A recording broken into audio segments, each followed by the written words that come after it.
Jess, how's the feeling going into the game? Good. It's exciting time of year, right? We obviously fought back and we're still alive and still fighting and still keeping the dream alive. So um I think it's exciting. I think everyone's ready to roll tomorrow. When you look at the way you fought back the other night, clearly you don't want to be in a position where you're down. So what do you take out of the game from both the getting into trouble and getting out of trouble? Both those things, right? Yeah, you certainly don't want to have to do that all the time. And obviously they're a very talented team, so you don't want to put yourself in that position too often. But promising, right? They're a very good basketball team, and we're a very good basketball team, I think. And um, I think it's about executing, and I spoke about it after the press conference after game one. Just some big plays down the stretch, and executing at those times, and that's what it's going to come down to. It's effectively, our season, the Melbourne season, is a one game season right now, and if you lose it, you're out. So, yeah, executing in those big moments. To see people other than Bryce stepping up in big moments throughout this final series so far, how big a positive is that for the group that Melbourne can't just put all their eggs into his basket, and you've got blokes who are proving on the big stage that they will be able to do it as well. Yeah, look, Bryce is obviously BC, right? Like he's going to consume a lot of their attention, like he does with any team, and you know, we've certainly got some phenomenal players around him. As I said, just like Melbourne, right? They've got Chris Goulding who went for 40 something in the first game, but they've also got a very, very, very good cast around him as well. So with BC probably getting so much attention, it may provide opportunity like it did on Saturday night for a guy like Dylan or KP or Christian. I mean, I could go through a lot of the guys, but we've certainly got some very good players around BC as well. Is that the biggest improvement in the second half of the year, that you don't rely on Bryce to be the magician that he is? If he's being held a bit more, you've got other blokes who are now confident enough to do that job of being a match winner if he's not able to be that person. Well, I've said it about BC so many times. Look, I love the way he plays the game, and he's not selfish. BC can certainly affect the game without scoring 40. Like, he's not selfish. He'll make the right play. He'll make the right pass. He'll use his, I guess, gravity and the attention he gets in a positive way. And that's why he's as good as he is, because he can absorb that pressure and still make the right pass. He can absorb the pressure and still play defense down the other end. He can do all those things, and he doesn't have to score 45. I mean, it's nice when he does, don't get me wrong, but he doesn't have to score 45 to positively influence the game, and that's what I think makes BC so good as well. And the fact that he can score 45, but the way he can influence it in other ways as well is so advantageous. Ben Henschel's performance was fantastic. The change in his game this year in the ability to lock down on someone now and do that job like you do on Goulding, what does that do for you, and what does that show about him?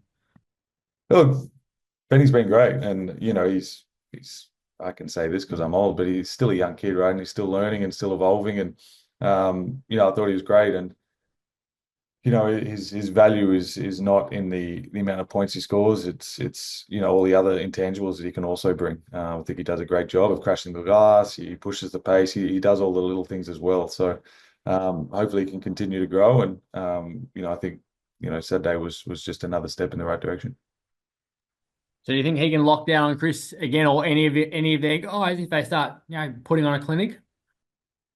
Look, I think he's got the potential, right? The thing with some of their guys, right? Like Chris, like as I said, he's a great basketball player, and he makes very, very tough shots. And I think it's similar to BC, right? Like it's very hard to stop BC, and it's very hard to stop Chris Goulding, but you need to limit their influence. And sometimes they make shots, and you can't do anything else, right? That's just what happens. Like they're just better on that shot, and that happens with BC. It happens with Chris. It happens with multiple players around this league. So it's not necessarily about stopping him, but certainly limiting their influence, I think, is important. Garrett or Jake, do you want to jump in at all?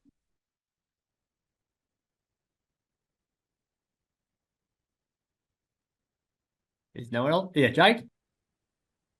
Don't know if this is going to work on the desktop. Jesse, just a quick one. The the atmosphere at RAC the other night. I wasn't lucky enough to be courtside like Craig, but watching it from home, you could feel it coming through the telly. It was phenomenal, and it was obvious that you guys were really feeding off that. How do you then go into this deciding game in that hostile environment? What's the change in mindset there? To be honest, I don't think there is a change in mindset.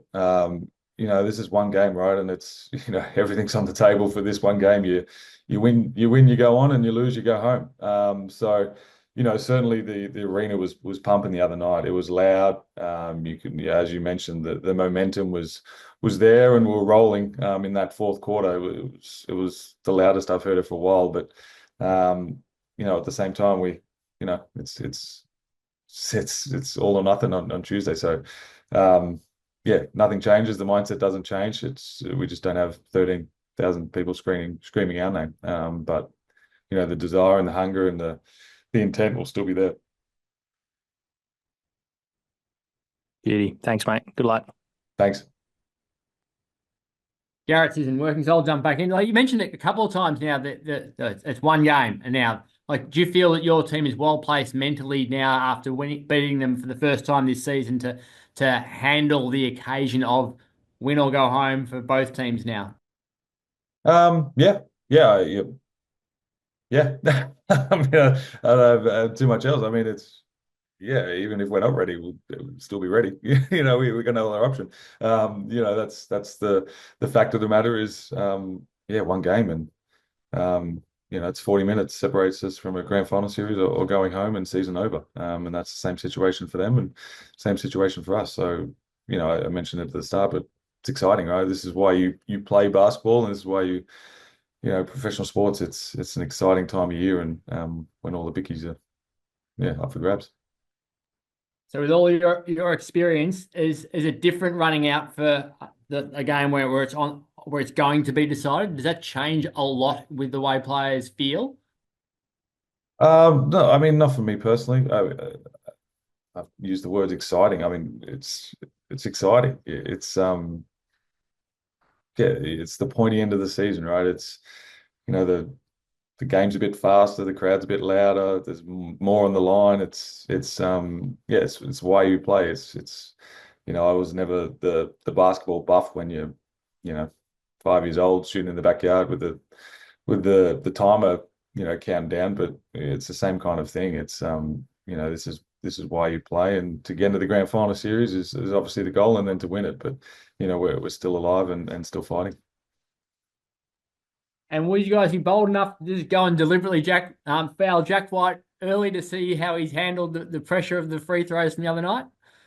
I don't think so. Look, he's a great player, and I think statistically, he shoots better than that, and I think he hit a few threes, so he can certainly shoot, and I'm sure he'll be fine.